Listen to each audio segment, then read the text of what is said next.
I came home early from my trip.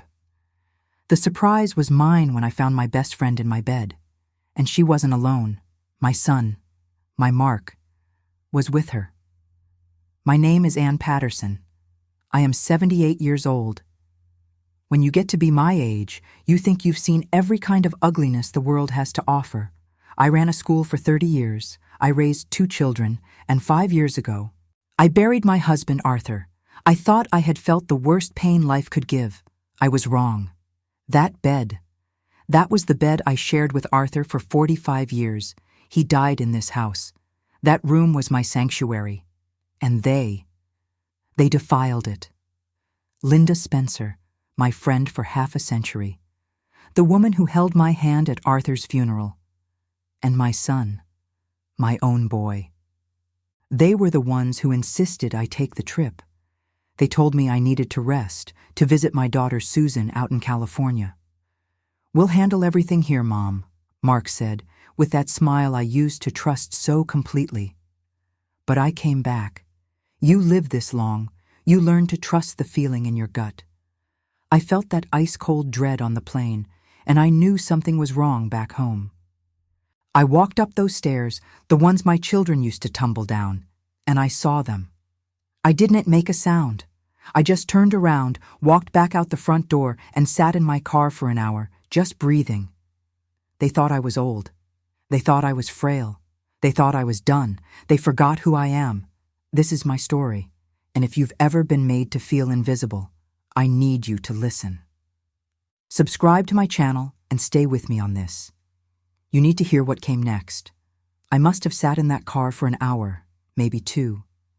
Time stops making sense when your whole life fractures right in front of you. I just stared at the big oak tree Arthur and I planted when Mark was born. I watched the leaves move in the wind, and all I could see was them in my room, on my pillows.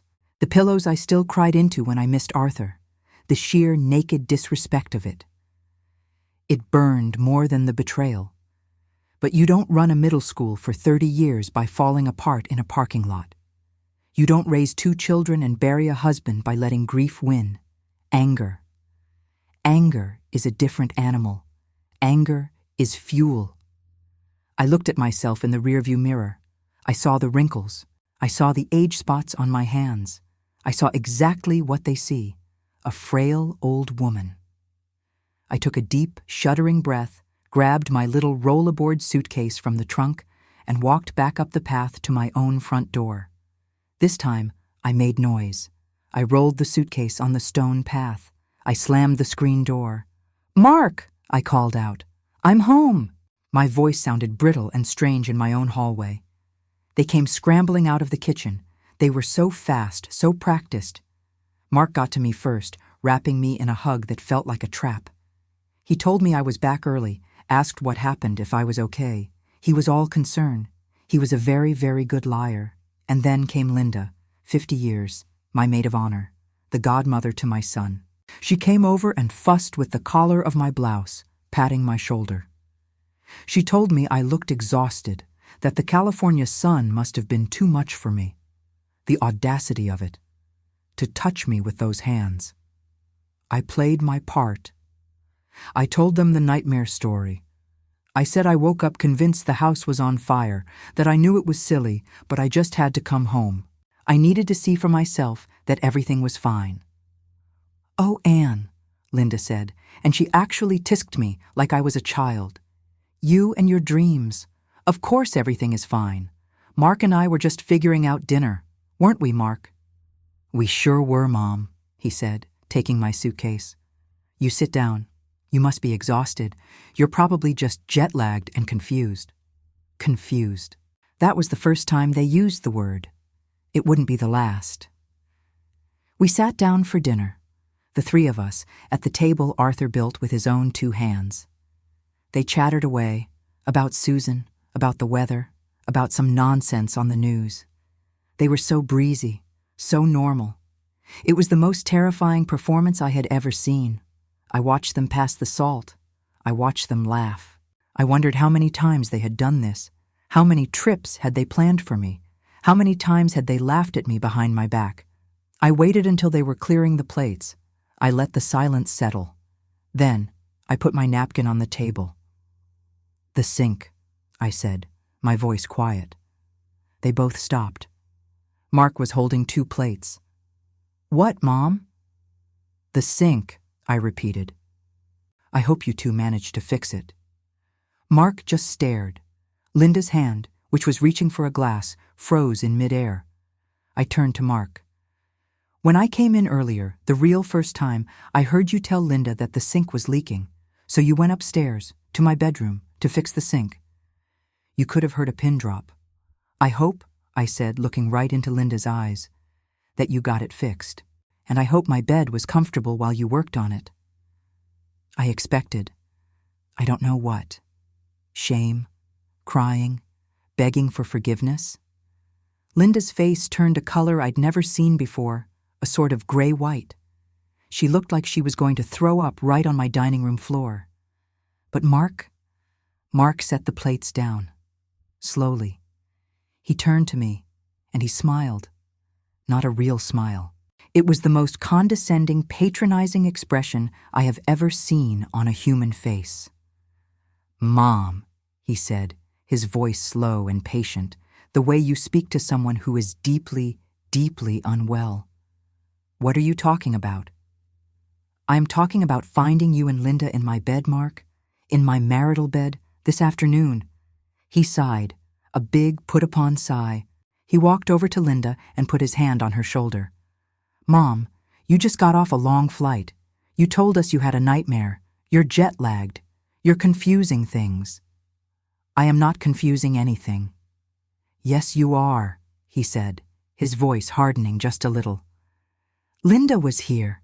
We were in the kitchen the whole time. I was helping her with a problem with her car insurance." Linda, seeing her cue, found her voice.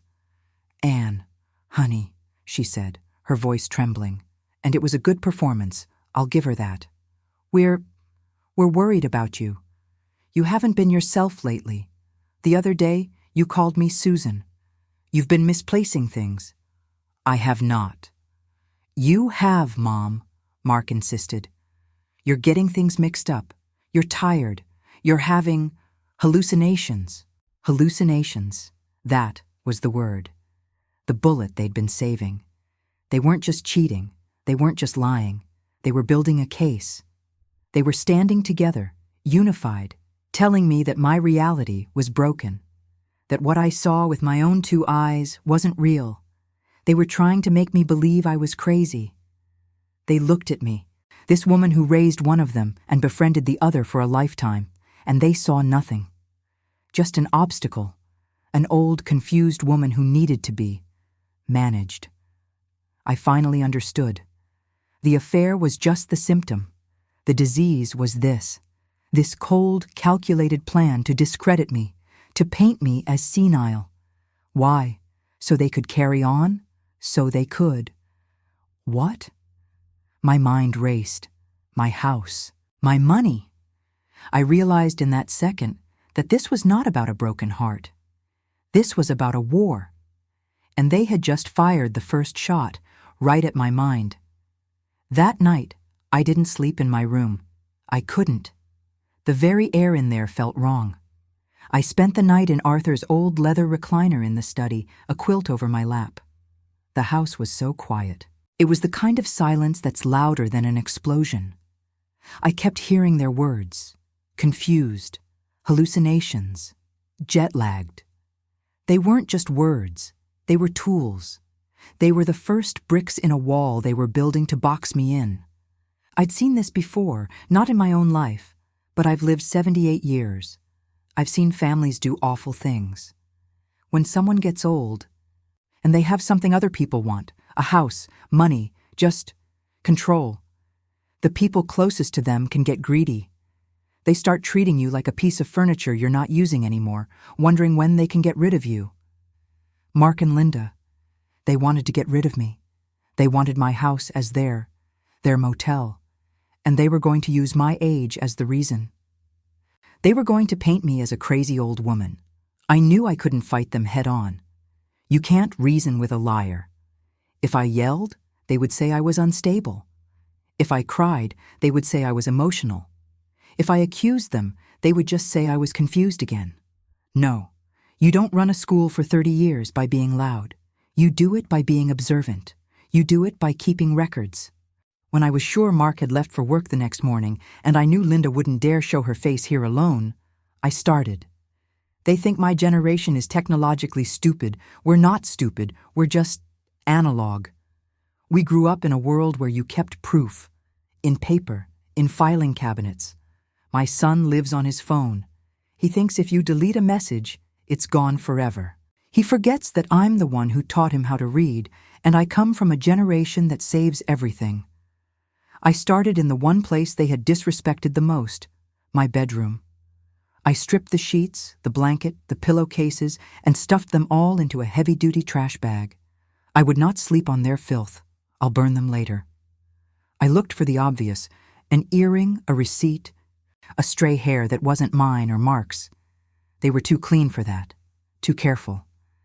This wasn't a sudden passion. This was a routine. That thought made me colder than the hallucination comment. This was practiced. So I went to my study. I went to the heavy oak desk that Arthur and I bought at an auction in 1972. I don't do online banking. I don't trust it. I get paper statements, mailed to the house. It drives Mark crazy.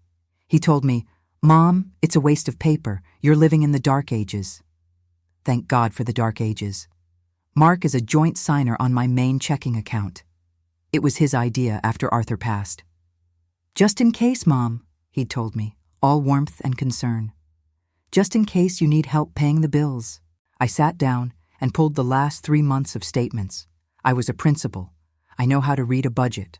I know how to find discrepancies. The first 2 months were normal. The gas bill, the groceries at Publix, my prescription co-pays, the donation to the church, and then I found it, in the last statement from just 2 weeks ago, a check, a big one, written to a Dr. Alistair Finch. I had never heard of a Dr. Finch. I certainly hadn't seen him. It was a very large amount of money, and under it, a note in the memo line in what I recognized as Mark's tidy, impatient handwriting. Consultation retainer. My heart was beating so fast I could feel it in my throat. I did what they think old ladies can't do.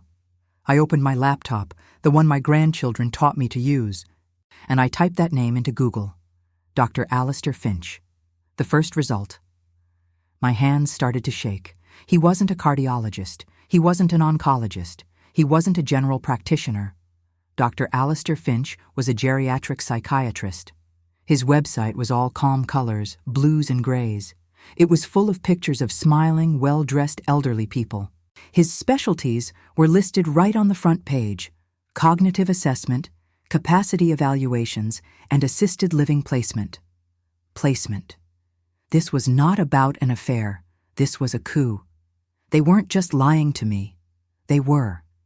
They were building a case. They were using my money to pay a stranger to prove that I was incompetent. The dinner, the hallucinations. That wasn't an accusation. It was an interview. They were testing the narrative. They were gathering the evidence to feed this doctor. The trip to California wasn't a vacation. It was an opportunity. They sent me away so they could meet with him, so they could start the paperwork to have me put away, to get control of my money, to get this house, to get me out of the way. I looked at that screen, at the smiling doctor's face, and I finally, truly understood. They weren't just trying to make me feel crazy. They were trying to make me legally crazy. I thought about Arthur. He always used to tell me, "Anne, you have a spine of steel." I hadn't felt it in 5 years. I'd been a widow, a quiet grandmother, soft. But sitting there, at his desk, with his pen in my hand, I felt it coming back. It wasn't grief I was feeling. It was rage. Cold, hard, and clarifying. They think I'm just a helpless old woman. They think my mind is as fragile as my knees. They are about to find out how wrong they are. They're about to meet the principal. The next morning, I woke up in that recliner with a spine of steel, just as Arthur always said. the anger from the night before had cooled, sharpened, and settled into something far more useful: a plan. They wanted a confused old woman? I would give them the performance of a lifetime. I'd been a principal, for heaven's sake. I'd dealt with teenagers trying to lie about smoking in the bathrooms. I'd managed parents who thought their perfect child couldn't possibly be failing algebra. I am an expert at seeing a lie. And I am, as it turns out, a very good actress. I put on my oldest, fuzziest housecoat. I didn't brush my hair. I shuffled my feet when I walked. When Mark came downstairs, I was surprised to find him there. I asked him if he was home from school early, using my most muddled, sweet voice. He's 45. He hasn't been in school in 30 years. He got that look on his face, that patronizing, pitying look. He gently told me that it was morning, that he hadn't left for work yet. I just patted his arm and said, "Of course, dear, of course it is." He watched me all through breakfast. I struggled to use the coffee maker I've used every day for 10 years. I forgot where I put the spoons. I sat down at the table, looked him right in the eye, and called him Arthur. That one. That one made him flinch. But it also convinced him. I could see the relief in his posture. His crazy mother wasn't fighting him anymore. She was just fading away, exactly as he'd hoped. Linda came over later that afternoon. They had planned this. It was an ambush of concern. She walked in with a container of soup, telling me she was worried I wasn't eating properly. I let her fuss. I let her plump my pillows, her hands all over my living room. All the while I watched her. She was nervous. Mark was the cold one, the planner. Linda was the follower. She was weaker, and she felt the guilt. She just didn't feel it enough to stop. They sat me down in the living room, one on each side of me. It felt like an interrogation disguised as a visit.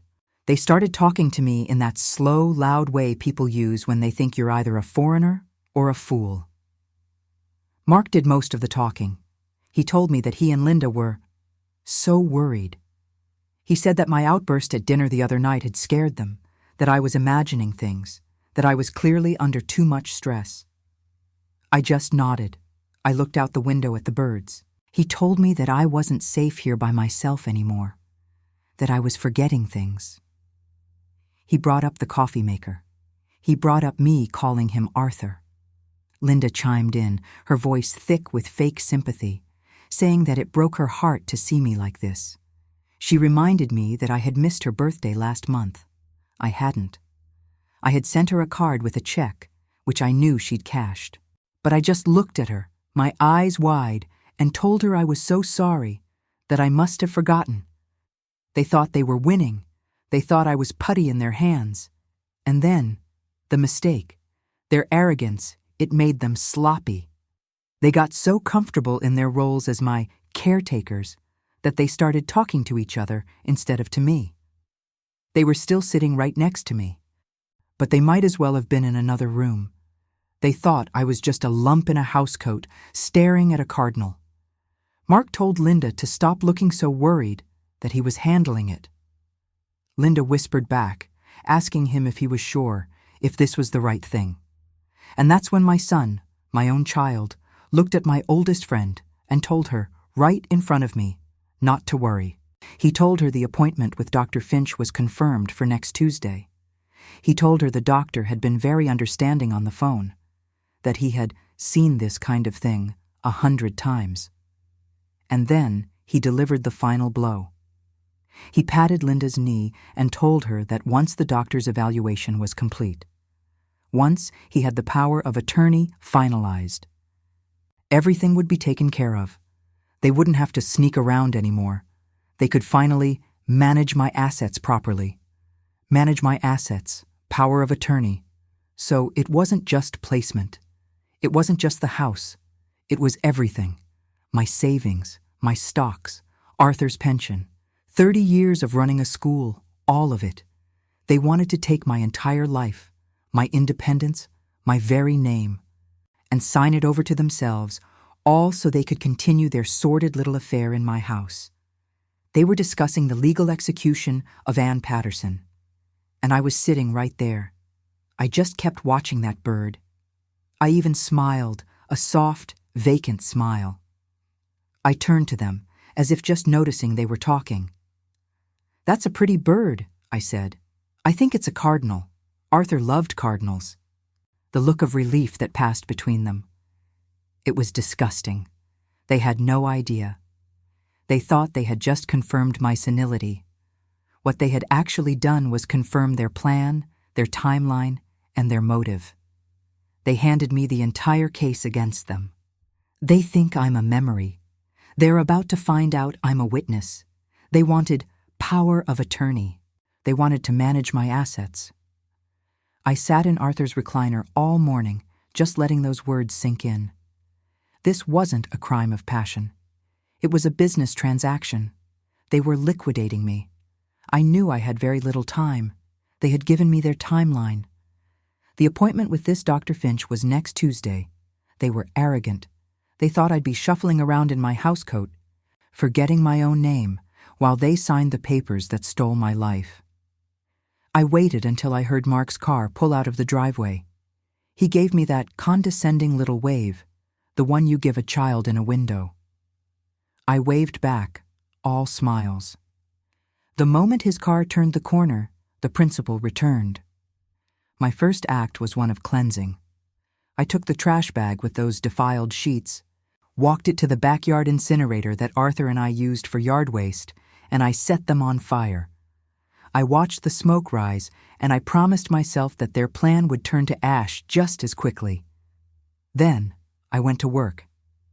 They think my generation is all about recipes and knitting. We are. But we are also the generation that balanced checkbooks to the penny. We are the generation that kept file lock boxes. We are the generation that remembers. They made 2 mistakes. The first was believing I was stupid. The second was that Mark, for all his financial brilliance, was still getting some of his most important mail sent to my house. He'd set it up years ago, claiming it was a more stable address than his. The truth, I now realize, is that he was lazy, and he never thought I'd have a reason to look. I walked to the mailbox. It was a beautiful, sunny day. The kind of day that makes you feel glad to be alive. And there it was. Amid my AARP magazine and a seed catalog, there was an envelope. It was thick, heavy, gray paper. It wasn't from a friend. It was from a law firm, Overton, Price and Associates. And it was addressed to Mr. Mark Patterson. My hands did not shake. I did not feel guilty. A mother's right to privacy ends where a son's plot to steal her life begins. I took it to the kitchen and opened it with my thumb, right through the final notice stamp on the outside. It wasn't a long letter. It didn't need to be. It was a formal notice of default on a commercial property, something called the Cypress Lake Development. It stated that he, and my goodness, I read the next line 3 times, and Linda Spencer were partners in this venture. They were 90 days past due, and the amount. I sat down. I actually had to sit down at my kitchen table. The amount they owed was staggering. It was more than my house was worth. It was, I realized, almost the exact total of my retirement portfolio, my assets. This was it. This was the why. This wasn't an affair. The affair was just the sewer that ran underneath the real crime. This was a failed business deal. They had gambled, probably on some high-risk, quick-flip property, and they had lost. They had lost everything. They weren't just lovers. They were co-conspirators. They were drowning in debt. And I was the lifeboat. They were going to have me declared incompetent by Tuesday so they could liquidate my stocks, drain my accounts, and pay this debt before the bank seized their homes. Brenda, Mark's wife, my daughter-in-law. Did she know? Did she know her husband was not only cheating on her, but had gambled their entire future on a bad bet with my best friend? I looked at the letter. They were thieves, common, desperate thieves in nice clothes. They were trying to steal everything Arthur and I had worked for. 30 years of my salary, 45 years of his, all of it, gone, to pay for their mistake, the affair in my bed. That was a deep, personal wound. But this was an execution.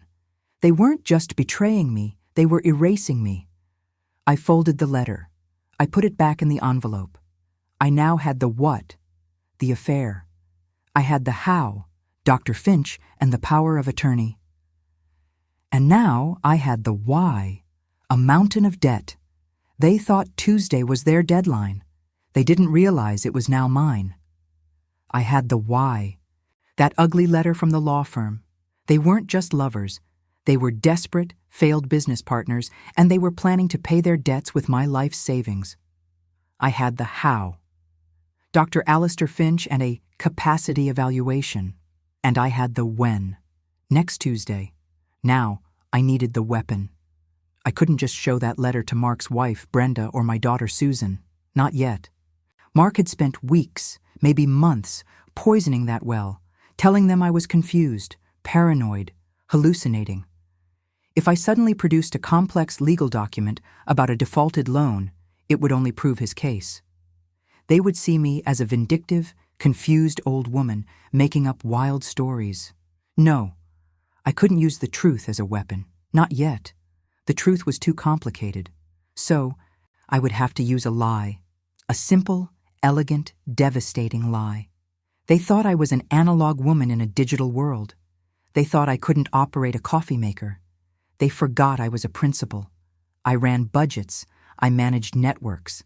I've sat through 1,000 tedious seminars on new technology for the classroom.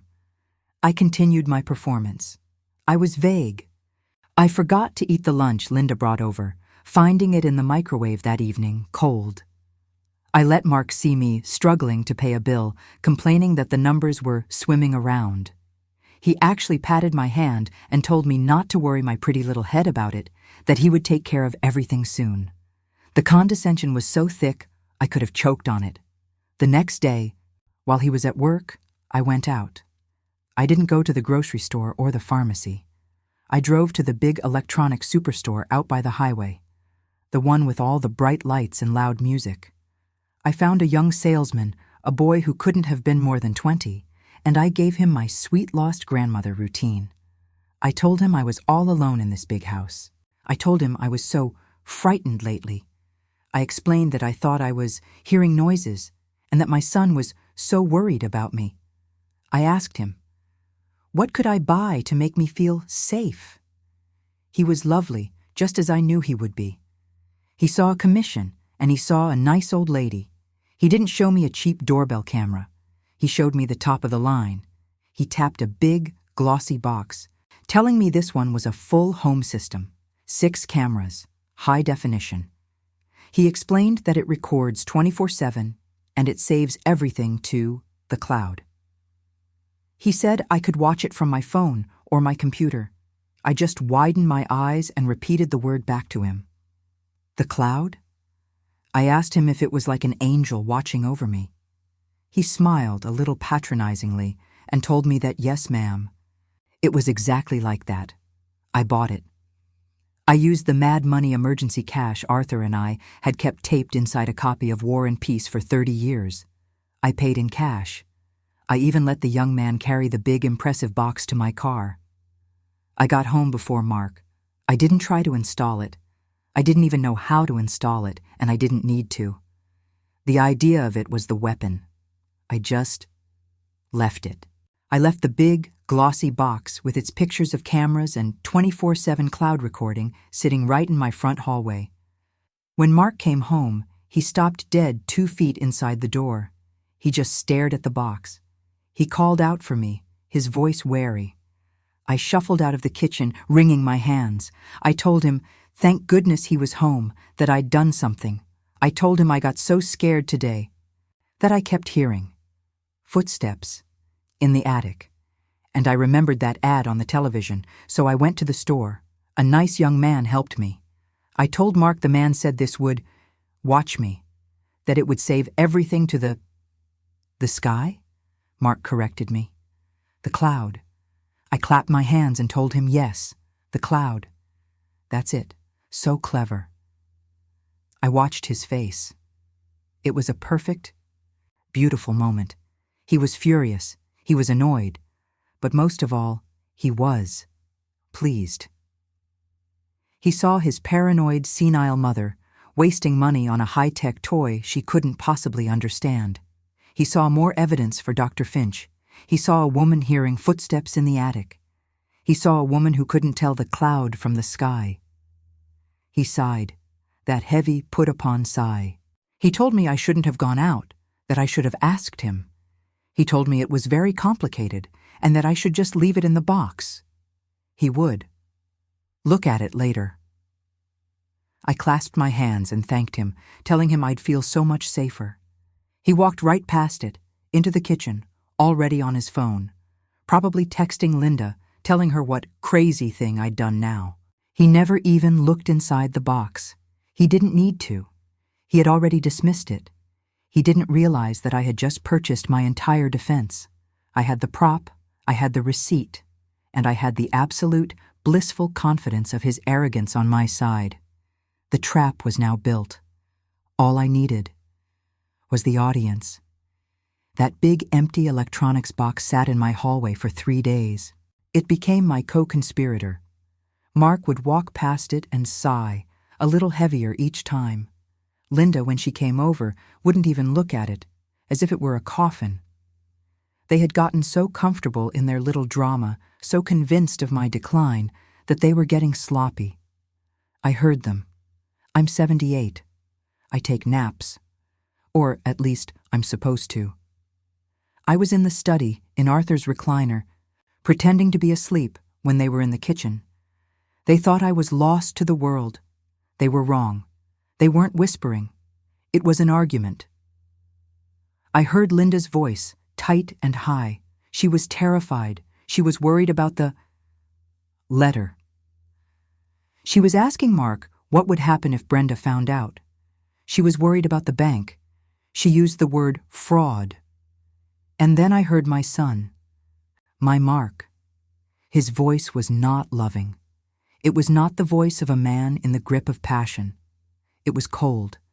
It was the voice of a boss reprimanding an employee. He told her to hold it together. He told her they were too close to let feelings get in the way. He told her that after Tuesday, after the doctor, none of it would matter. He would have access. He would handle the default. He told her to stop being weak. There it was, the crack. He was the engine. She was the cargo, and the cargo was rattling. Linda wasn't a sociopath. She was a coward. She was being dragged along by a man she was sleeping with and a debt she couldn't pay. She was in love, or in debt, or both. Mark. Mark was in this for the money. The affair was just a bonus, or maybe even just a tool to keep her quiet. I knew then that I couldn't just have one. I had to have them both. But I had to have them in a room where their alliance would shatter under pressure.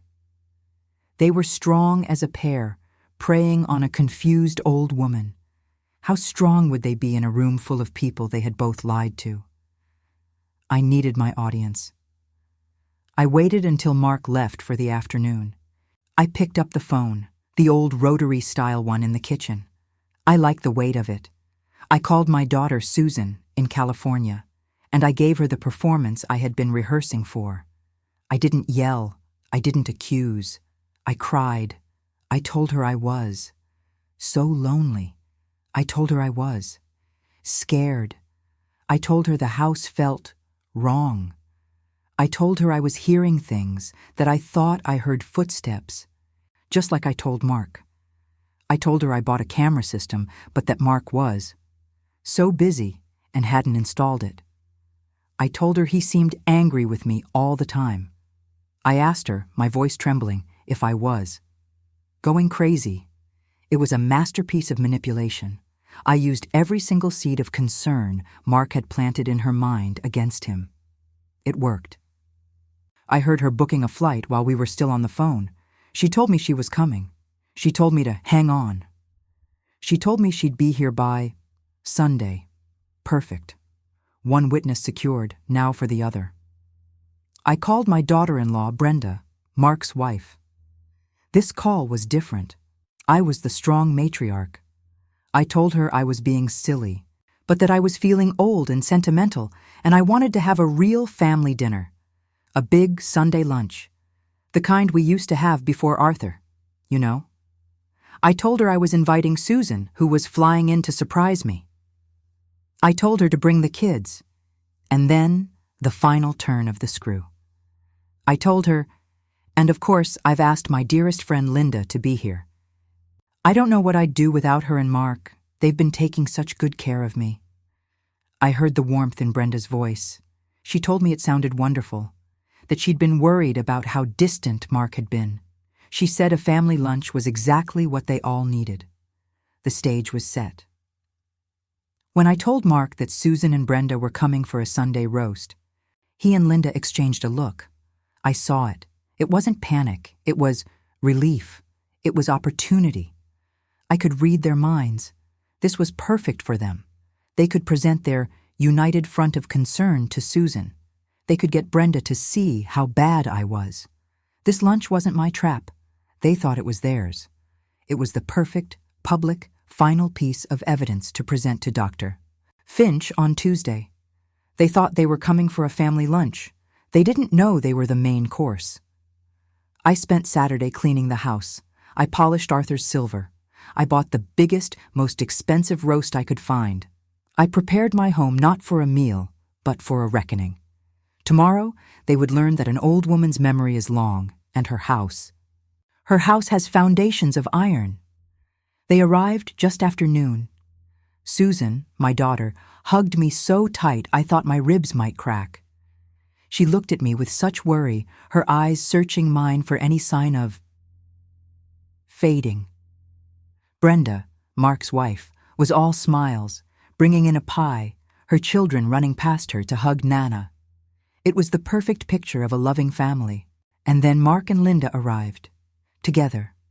My son, bold as brass, walked into my home with his mistress, my best friend, on his arm, both of them wearing somber, concerned faces like masks at a funeral. We sat at the dining room table. The big one, the one Arthur and I had hosted 30 Thanksgivings at. I sat at the head, as I always have. I watched them. Mark put his hand on Brenda's shoulder. Linda complimented Susan's hair. It was all so normal, so civilized, and so rotten, right to the core. I played my part. I struggled to remember which grandkid was which. I spilled a little water. I saw Mark and Linda exchange a quick, knowing glance.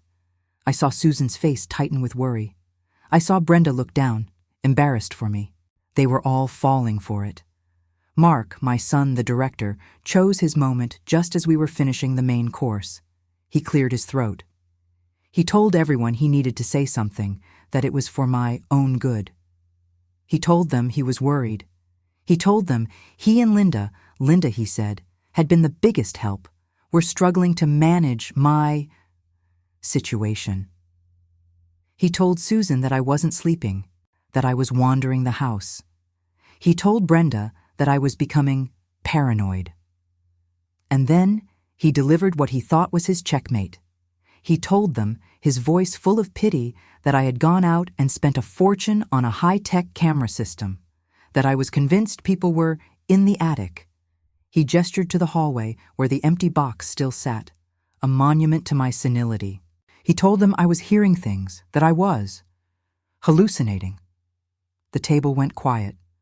Susan looked like she was about to cry. I set my fork down, gently.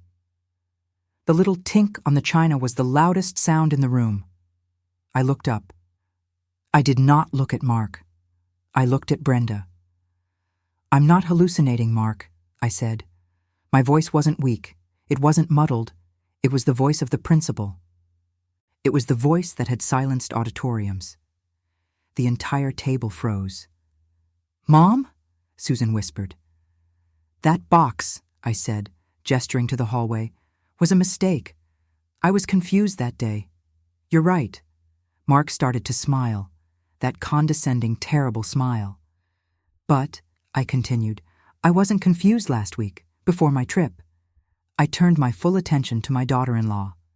Brenda, dear, I didn't want to worry anyone, but I've been uneasy in this big house alone.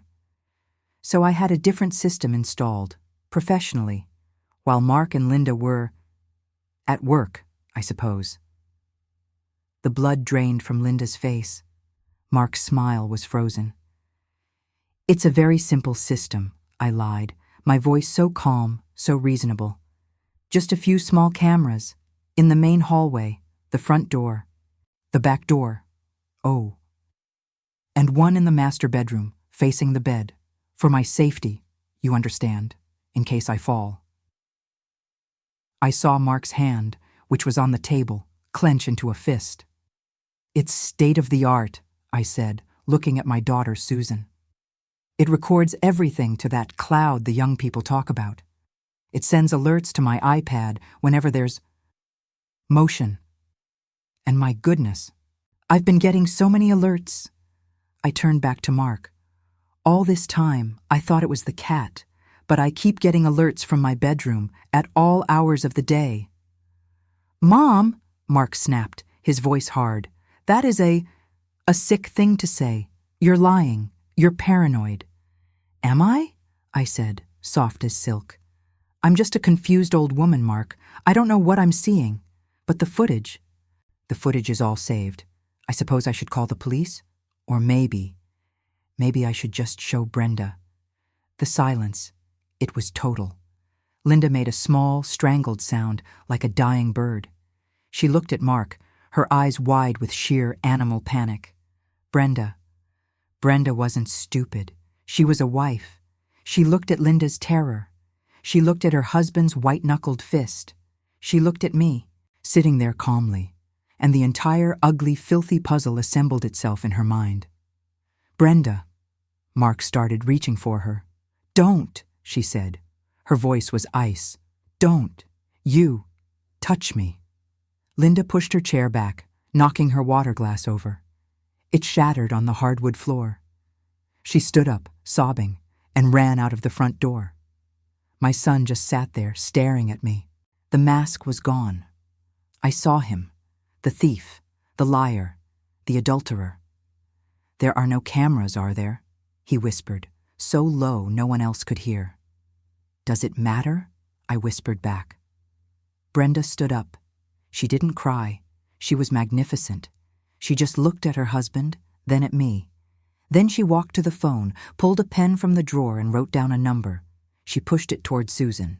That's my sister. She's a divorce lawyer. Then she turned, collected her children, and walked out of my house without a single backward glance.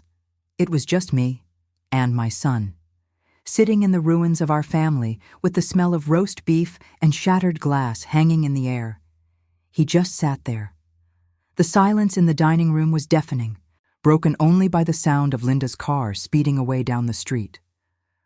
All the color was gone from his face.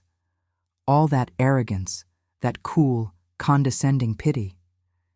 It had all evaporated. He was just a boy.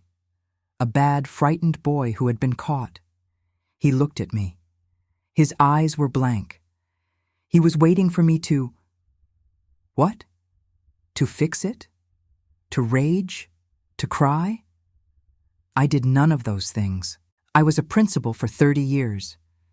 I knew what to do with a defiant child who had broken every rule. I didn't have to speak. I just stood up, picked up my own plate and his, and walked toward the kitchen. I didn't look back. I heard his chair scrape the floor. I heard his footsteps in the hall.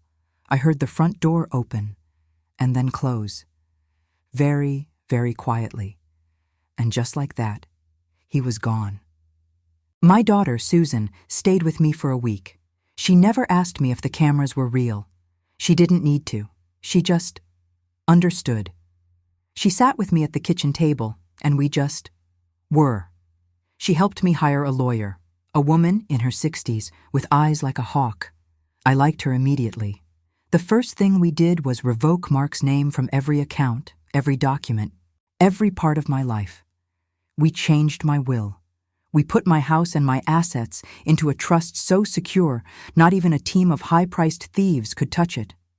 The implosion of their lives. It was swift. It was total. Brenda, that magnificent, strong woman, filed for divorce the very next day. The defaulted loan, that Cypress Lake development, was called in by the bank. Without my money to stop the bleeding, their whole greedy scheme collapsed. Mark's house, Brenda's house really, went on the market. He lost his job at the investment firm. I suppose trying to have your mother committed while sleeping with her best friend and defaulting on a multi-million-dollar loan. Well, that doesn't look good on a resume. As for Linda, that's the wound that still aches. 50 years of friendship, gone, thrown away in my own bed. She vanished. She sold her condo in a week and just left. No note, no call. She just disappeared. I'd like to think she felt shame, but I've lived long enough to know that shame and cowardice often look the same. This house is quiet now, but it's a different kind of quiet. It's not the empty, lonely quiet of a widow.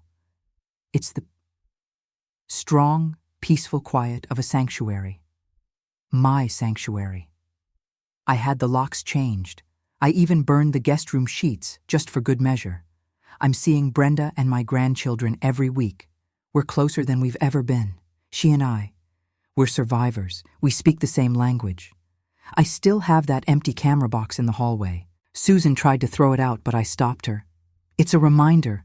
It's a reminder that the world sees an old woman and thinks, victim. They see confused. They see frail. They see easy target. They forget. They forget that we've lived 70, 80, 90 years. We've survived recessions. We've survived wars. We've survived illnesses. And we've buried the people we loved most. We've seen it all. We are not relics. We are historians. Our minds are not empty. They are libraries filled with every mistake and every triumph. We know people. We know liars. And we are so tired of being underestimated. My name is Ann Patterson. I am 78 years old, and I am not done. This is my story. But I know, just by the fact that you're listening, that it's your story too, or your mother's, or your grandmother's. There is a generation of us out here, a generation of women who have been silent for too long. If my story touched you, I'd love to know where in the world you're watching from. Drop your city in the comments below, so I know I'm not alone, and please, subscribe to my channel, because every grandmother has a story, and I promise you, I have so many more to tell.